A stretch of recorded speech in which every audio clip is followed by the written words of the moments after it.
வணக்கம். தூக்கி எறியப்பட்ட தொல்லை ஓவர் குஷியில் அன்புமணி ராமதாஸ். நீங்க எல்லாம் பார்த்துருக்கலாம். நீங்க எல்லா டிவிலும் பிரேக்கிங் நியூஸ் காலையிலே அதான். ஜி.கே. மணி அவர்களை பாமகவிலிருந்து தூக்கி வெளியே அடித்திருக்கின்றார்கள். ஜி.கே. மணி அவர்களை தூக்கி அடிப்பதற்கு ஏகப்பட்ட காரணங்கள் இருக்குது. ஆனா நான் என்ன காரணத்தை நினைக்கிறேன்னு கேட்டீங்கன்னா, அதை தெரிஞ்சுக்கணும்னா அதுக்கு முன்பாக நம்ம சேனலை சப்ஸ்கிரைப் பண்ணிட்டு சப்போர்ட் பண்ணுங்க. அதை மறந்துடாதீங்க. நீங்க ஜி.கே. மணி அவர்களை பொறுத்த வரைக்கும் எப்ப பார்த்தாலும் பத்திரிகையாளர் சந்திப்பார். அப்படி பத்திரிகையாளர் சந்திக்கின்ற பொழுதெல்லாம் இவர் தான் என்னவோ கட்சிக்கு உழைச்சி ஓடா போயிட்ட மாதிரியும் தன்னை ஒரு தியாகியாகவே காட்டிக்குவார். இந்த கட்சியை பயன்படுத்தி இவர் எந்த அளவுக்கு கல்லா கட்டிக்கிறார் என்ற விஷயமானது ஊருக்கே தெரியும். ஆனா தியாகி மாதிரி பேசுவார். அதுல எந்த அளவுக்கு போவார்னு கேட்டீங்கன்னா, ராமதாசும் அன்புமணியும் ரெண்டு பேரும் ஒன்னா இணைவதா இருந்தா என்னுடைய எம்எல்ஏ பதவியை நான் ராஜினாமா பண்ணிக்கிறேன், நான் கட்சி விட்டு போயிடுறேன், கட்சி பதவியை ராஜினாமா பண்ணிடுறேன், எனக்கு கட்சி பார்த்தீங்கன்னா ஒன்னா இருக்கணும். நான் ஒரு 35 ஆண்டு காலம் தலைவராக இருந்து காப்பாற்றினது ஏழை எளிய மக்களுக்காக இந்த கட்சி இருக்குது. அதனால குடும்ப பிரச்சனையோ இல்ல அதிகார போட்டியோ நான் எதுவுமே அறிய இந்த கட்சி உடைந்திருப்பதற்கு நான் காரணமாகவே இருக்க மாட்டேன். நான் அன்புமணி ராமதாசும் ஒன்னா என்னது இருந்தா கட்சி விட்டே போறேன் அப்படின்னு பத்திரிகையாளர் முன்பாக தன்னை தியாகி போல காட்டிக்குவார். ஆனா அன்புமணி ராமதாஸை பொறுத்த வரைக்கும் 15 நாளைக்கு முன்பாகவே நம்முடைய ஜி.கே. மணி அவர்களுக்கு ஒரு கடிதத்தை எழுதுகின்றார். கட்சி விரோத செயல்களில் ஈடுபடுறீங்க, உங்களையே கட்சி விட்டு தூக்கக்கூடாது அப்படின்னு காரணம் கேட்டு எழுதிருந்தாங்க. இப்படி கட்சி விட்டு தூக்குறதுக்கு பல விஷயங்கள் இருக்கின்ற போது அதை பட்டியலிட்டு ஜி.கே. மணிக்கு அனுப்புகின்ற பொழுது இல்லைங்க இதெல்லாம் நான் பண்ணலைங்க அப்படின்னு மறுப்பு தெரிவித்திருக்கணுமா இல்லையா? எந்த விதமான மறுப்பும் தெரிவிக்கவில்லை என்றால் அன்புமணி ராமதாஸ் வைத்த குற்றச்சாட்டை அவர் ஏத்துக்கிறார்னு அர்த்தம். அப்புறம் இவ்வளவு குற்றச்சாட்டு உள்ள மனுஷன் பாமக இருக்கலாமா? அதான் தூக்கிட்டாங்க. ஆனா தூக்குறதுக்கு பின்னாடி தமிழ்நாட்டு மக்களுக்கும் வன்னியர்களுக்கும் அன்புமணி ராமதாஸ் ஒரு மெசேஜ் சொல்றார். என்ன மெசேஜ் தெரியுமா? இந்த ஜி.கே. மணி எல்லாம் தியாகி கிடையாது, துரோகி. அவனை வெளியே தூக்குறது தான் கட்சி வளர்ச்சிக்கான நல்லதா இருக்கும், போய் சேரட்டும். நாங்களாம் என்ன நினைச்சுன்னு கேட்டீங்கன்னா, கட்சியில ஒரு 35 ஆண்டு காலம் தலைவராக இருந்திருக்கான், தெரிந்தோ தெரியாமையோ கட்சியை வழி நடத்தணும் என்ற போர்வில கல்லா கட்டி இருக்கிறான். அதனால இன்னொருத்தருக்கு தலைவர் பதவி விட்டு கொடுக்கின்ற போது கொஞ்சம் மனசு நெருடலா இருக்கும், போக போக சரியாயிடும். நம்ம கிட்ட இருந்த தலைவர் பதவி போயிடுச்சு என்ற விரக்தியில சூழ்ச்சி கூட ஏதாவது பண்ணலாம். ஆனா பாமகவுடைய வளர்ச்சி, ஆளுமை திறன், அதாவது அன்புமணி ராமதாசனுடைய ஆளுமை திறன் இதெல்லாம் பார்த்த பிறகு கண்டிப்பா திருப்தி அடைவாரு, அதனால கண்டிப்பா தன்னை திருத்திக் கொள்வாரு அப்படின்னு எல்லாரும் நினைச்சாங்க. உளவியல் ரீதியாக ஜி.கே. மணிக்கு இருக்கக்கூடிய பிரச்சனையானது நாளாவ சரியாயிடும் அப்படின்னு எல்லாம் நினைச்சாங்க. ஆனா ஜி.கே. மணி பார்த்த வேலை என்ன தெரியுமா?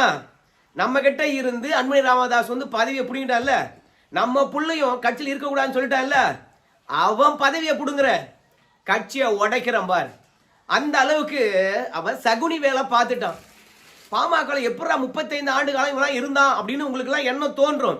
அவன் தான் தலைவர் பதவியில் இருந்தானே, அவனுக்கு பதவியும் பணமும் இருந்தா போதும், கம்முன்னு இருப்பான், போராட மாட்டான். ரெண்டாவது திமுக இடத்துல கோரிக்கை வைக்க மாட்டான், வன்னிய மக்களுக்காக களத்தில் இறங்கி நல்லதோ கெட்டதோ செய்ய மாட்டான், வாய்க்கால் வெட்டன என்னுடைய எம்எல்ஏ பதவியை பயன்படுத்தி அப்படின்னு சொல்ல மாட்டான், 4 பேருக்கு வீடு வாங்கி கொடுத்தேன் சொல்ல மாட்டான். ஆனா தொடர்ந்து எம்எல்ஏ வந்திருப்பான், தொடர்ந்து பாமக தலைவர் வந்திருப்பான். ஆனா அவன் தொகுதி மக்களுக்கு ஏதாவது செஞ்சா பாரு, செய்யவே மாட்டான். மொத்தத்துல எப்படிடா சம்பாதிக்கிறது, தன்னுடைய பிள்ளைய எப்படா திமுகக்குள்ள நொழிச்சு திமுகவுடன் எப்படா நெருக்கமா இருக்குது, திமுக குடும்பத்தினர் சினிமா எடுக்கிறாங்க, அவங்களுடன் கை கோர்த்து கொண்டு எப்படா சினிமா எடுக்கிறது, இப்படியே திட்டம் தான். எந்த ஆட்சி இருந்தாலும் சரி இந்த ஜி.கே. மணி மட்டும் திமுகவுடன் தான் உறவாடுவான். எப்போதும் ஸ்டாலின் வீட்டுக்கு போவான் வருவான், ஏதோ குடும்ப உறவு மாதிரி நடந்துக்குவான். வன்னியர்களுக்கு 10.5% இடஒதுக்கீடு கொடுக்காம திமுக அரசாங்கம் ஏமாற்றி இருக்கிறது, நம்பிக்கை துரோகம் செய்திருக்கிறது. இத்தனை நாளும் ராமதாஸை சேர்க்கிறேன், அன்புமணியை சேர்க்கிறேன் அப்படின்னு சொல்றானே கண்டி. ஏப்பா அவங்க யாருன்னா எதனா பண்ணிட்டும்பா, எனக்கு முக்கியம் என்னை நம்பி வாக்களித்த வன்னிய மக்களுக்கு நான் இருக்கிற வரைக்கும் எதனா செய்யணும்பா, இந்த திமுக அரசாங்கத்தை விடவே மாட்டேன்பா. 10.5% எங்களுக்கு கொடுக்குறாங்களே இல்லையாப்பா, நான் களத்துக்கு போறேன்பா, போராட போறேன்பா. இந்த திமுக ஆட்சி வந்த பிறகு என் ஊருக்கு தண்ணி வரல, என் ஊருக்கு டேங்க் கட்டல, ஊராட்சி மன்றம் கட்டடங்கள் கட்டல, தெருவு லைட் போடல, தெரு நல்லா இல்ல, முள்ளு வெட்டல, விளையாட்டு கருவிகள் தரல, 100 நாள் வேலை வாய்ப்பு திட்டத்தில் பணம் சரியா தரல. ஒவ்வொரு ஊருக்கும் இந்த குறையெல்லாம் இருக்கே இல்லையா? ஜி.கே. மணி எங்கேயாவது சட்டப்பேரவையில் இதெல்லாம் பேசி பார்த்துருக்கீங்களா? பேச மாட்டான். அவன் பேசுறதுல என்ன தெரியுமா? கலைஞருக்கு பாத்தீங்கன்னா ஒரு பல்கலைக்கழகம் அமைக்க வேண்டும், கும்பகோணத்தில் அமைச்சுன்னு வச்சுக்கலாம், சூப்பரா இருக்கும். ஏன்னா கலைஞரை பொறுத்த வரைக்கும் முத்தமிழ் அறிஞர், இயல் இசை நாடகத்தெல்லாம் கரைத்து குடித்தவராம். எங்கிருந்தோ தமிழகத்துல தன்னை தமிழா காட்டிக்கொண்ட முத்தமிழ் அறிஞராம். நவீன தமிழகத்தை உருவாக்கியவரா கலைஞர். அதுக்கு ஜி.கே. மணி போன்றவங்களாம் முட்டு கொடுக்குறாங்களாம். இதெல்லாம் எதுக்கு? அன்புமணியை அரசியல்ல இருந்து ஒதுக்கணும். அதுக்கு ஆளுங்கட்சியினுடைய துணை வேணும். அதை தவிர வேற என்னத்துக்கு துதி பாடிட்டு இருக்க போறான்? கட்சி உடைந்தது, குடும்ப பிரச்சனை வச்சு இவன் குளிர் காய்ந்தது, எல்லாமே இவன் செஞ்சது துரோக வேலை. இந்த ஜி.கே. மணி எத்தனை நாள் பொறுத்துக்குவாங்க? அன்புமணிக்கும் அவங்க குடும்பத்தினருக்கும் பிரச்சனை இருக்குது. இந்த பிரச்சனையை கட்சி பிரச்சனையா மாத்தினானுங்க பாரு இந்த ஜி.கே. மணியும் இந்த அருளும். ஏன்னா திமுக பொறுத்த வரைக்கும் தேர்தல் நெருக்கத்துல ஒட்டுமொத்த வன்னியர்களும் ஒரு கொடையின் கீழாக ஒன்று சேர்ந்தார்கள் என்றால் நிச்சயமா திமுகவை சோழி முடிச்சிருவாங்க. அதுக்கு திமுக போட்ட ஒரே ஐடியா பாமக ரெண்டா உடை.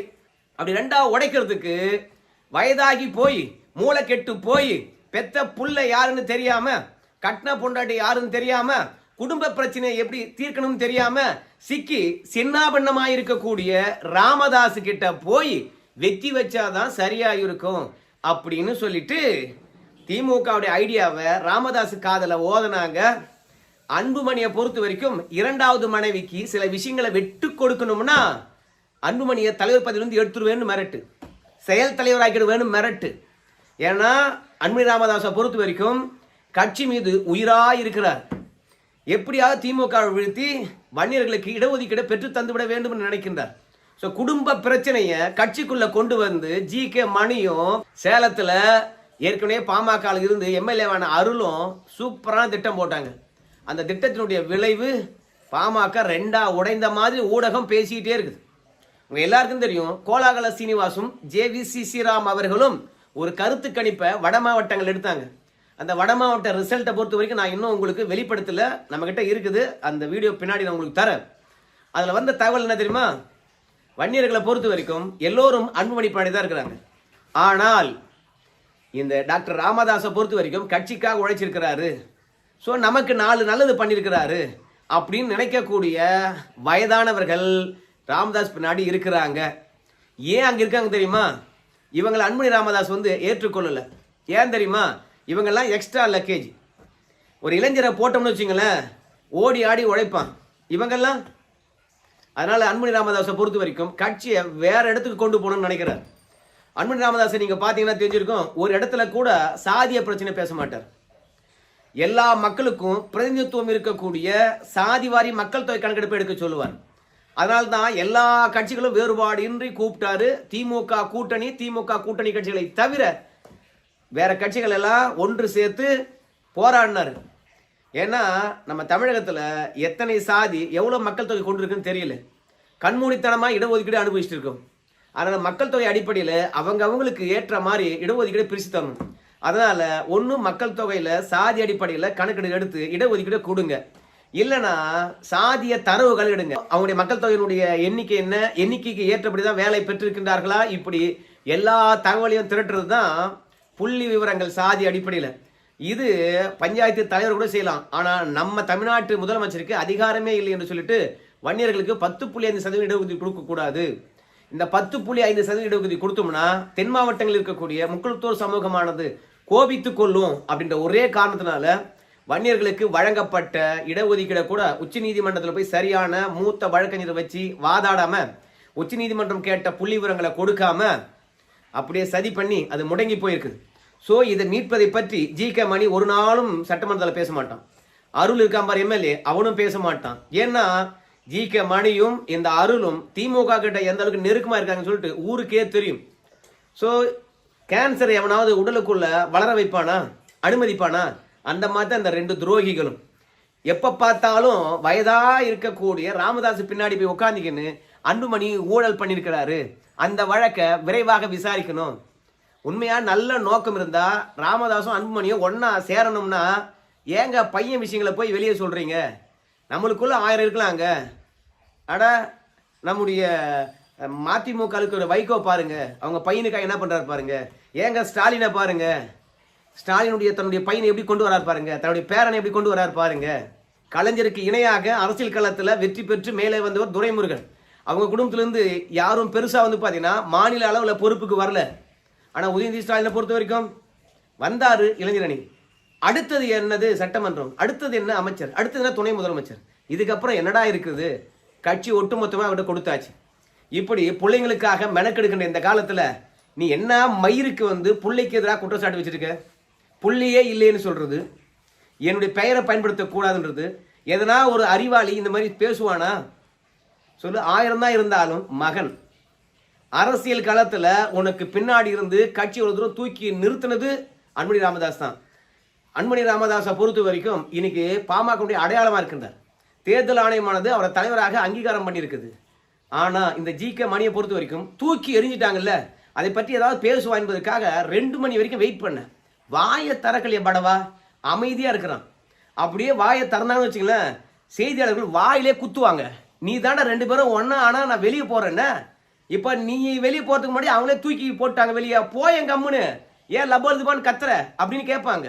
அப்படி இல்லையா, ராமதாஸ் நடத்துறது தான் பாமகன்னு, அன்புமணி நடத்துறது பாமகவே இல்லைன்னு, அப்புறம் என்ன மயிருக்கு வந்து கத்துற போடா அப்படின்னு செய்தியாளர் கேட்பாங்க. இதுக்கெல்லாம் பதில் வச்சிருப்பானா? வந்து கூட முன்னாடி அழுவான். இதுதான் ஜி.கே. மணி வந்து செய்கின்ற நாடகம். இத்தனை நாள் கூடவே இருந்து குடைச்சல் கொடுத்து கொண்டு இருந்த ஜி.கே. மணி அவர்களை நீக்கினது அன்புமணி ராமதாஸ் அவர்களுக்கு நல்ல சந்தோஷம். இத்தனை நாளும் தொல்லை கூடவே தொற்றி கொண்டிருந்தது, தூக்கி வெளியே போட்டிருக்காங்க. இப்ப ஃப்ரெஷ்ஷா வந்து அன்புமணி ராமதாஸ் அவர்கள் பொறுத்த வரைக்கும் செயல்படுவாரு. இனி தடையே கிடையாது. அது மட்டும் கிடையாது, இந்த அன்புமணியை பொறுத்த வரைக்கும் ஜி.கே. மணியை தூக்கி போட்டாங்க.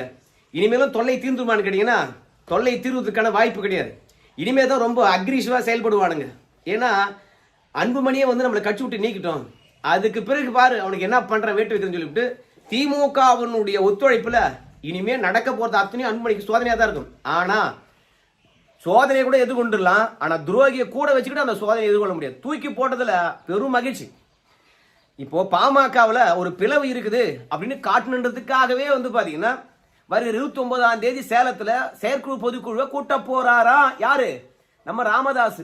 அன்புமணி ராமதாஸ் தரப்புனால பிரச்சனை வருமா, அதனால காவல்துறை இடத்துல போய் பாதுகாப்பு கேட்டிருக்காங்க நம்முடைய ராமதாஸ் தரப்பு. ஆனா அது பாமகவுடைய பொதுக்குழுவும் இல்லை செயற்குழுவும் இல்லை அப்படின்னு அன்புமணி ராமதாஸ் அறிக்கை விட்டுட்டார். ஒருவேளை அன்புமணி ராமதாஸ் சொல்றதை கேட்டுக்கிட்டு யாராவது வராது போட்டாங்கன்னா என்ன பண்றது அப்படின்னு சொல்லிவிட்டு இன்னைக்கு எல்லா பத்திரிகையிலும் டாக்டர் ராமதாஸை பொறுத்த வரைக்கும் பாருங்க, பாமகவுக்கும் அன்புமணிக்கும் எந்த சம்பந்தமும் கிடையாது, அவர் சொல்றது அத்தனையும் போய், கூட்டணி பேசுறதா இருந்தாலும் சரி, கட்சி ரீதியாக எடுக்கின்ற முடிவா இருந்தாலும் சரி, ராமதாஸ் தான் நிறுவனருக்கு தான் அதிகாரம் அப்படின்னு சொல்லிட்டு செய்தி கொடுத்து பார்த்திருப்போம் ஒரு ஊடகத்துக்கு. ஆனா கட்சியினுடைய முடிவை விளம்பரமா கொடுத்து பார்த்திருக்கியா? எவனோ ஒருத்தர் என்கிட்ட காசு இருக்குது திமுக கொடுத்தது, நான் எல்லா பேப்பர்லயும் விளம்பரம் கொடுக்குறேன், ஏன்னா அன்புமணி ராமதாஸ் தலைவரும் இல்ல, அதே மாதிரி எந்த கட்சிக்காரங்களும் போய் அன்புமணி கிட்ட கூட்டணி பத்தி பேசக்கூடாது அப்படின்னு நான் விளம்பரம் கொடுக்குறேன் அப்படின்னு விளம்பரம் கொடுத்துருக்காங்க கட்சியினுடைய நிலைப்பாட்டை. இந்த கேவலமான அரங்கேற்றம் இது வரைக்கும் அரசியல் வரலாற்றை நான் பார்க்காத்து கேட்ட அந்த கிழப்பயங்கரான ராமதாஸ் நான் 50 வருஷம் அரசியல் பண்ணணும்னு சொல்லுவான், ஓடா உழைச்சின்னு சொல்லுவான். ஊட்டையே அவனால் கண்ட்ரோல் பண்ண முடியல, குடும்ப பிரச்சனையே கையாள தெரியல, இவன் கட்சி பிரச்சனை எங்க கையாள போறான்? அறியாத வச்சு செஞ்சிருக்கலாம், மாற்றுக்கிறது கிடையாது. நானும் அப்படிதான், வயதானா வந்து பார்த்தீங்கன்னா வழி விட்டு நிக்கணும், அதுதான் இயற்கை. ஆனா குடும்ப பிரச்சனையை கட்சி பிரச்சனையாக்கி இன்னைக்கு கலகலத்து போகணும்னு சொல்லிட்டு கூட இருக்கின்ற களவாணி பசங்களுக்கு ஒத்து ஒழுதுகின்ற ராமதாஸுக்கு மதிப்பு கிடையாது. அதனால தான் திட்டி தீக்கிறேன். சரி நண்பர்களே, ஜி.கே. மணி வெளியே போனது வன்னியர்களுக்கு பெரும் மகிழ்ச்சி. இனிமே வந்து பாத்தீங்கன்னா 10.5% அன்புமணி ராமதாஸ் அவர்கள் கண்டிப்பா நேரடியாக போராடுவார். அடுத்த ஆட்சி வருகின்ற போது நிச்சயமா 10.5% கிடைக்கும். நாம வெயிட் பண்ணணும், அவ்வளவுதானுங்க. 2026 அதிமுக ஆட்சி வருமா அப்படின்னு கேட்டீங்கன்னா சந்தேகம்தான். ஆனா என்னைக்கா இருந்தாலும் அன்புமணி தலைமையில பாமக இருந்ததுன்னு வச்சுங்களேன் 10.5% வன்னியர்களுக்கு உறுதி. அதே மாதிரி எல்லா சாதிகளுக்கும் அவங்க மக்கள் தொகைக்கு ஏற்ற மாதிரி இடஒதுக்கீடும் உறுதி. எல்லா சமுதாயத்துக்கும் போராடுறது தான் பாமக. ஆனா ஜி.கே. மணியும் அருளும் திமுகவுக்காகவே போராடுற துரோகிகள். தூக்கி எறிந்தது நிம்மதி. இந்த வீடியோ தொடர்பாக உங்க கருத்து சொல்லுங்க. நன்றி நண்பர்களே.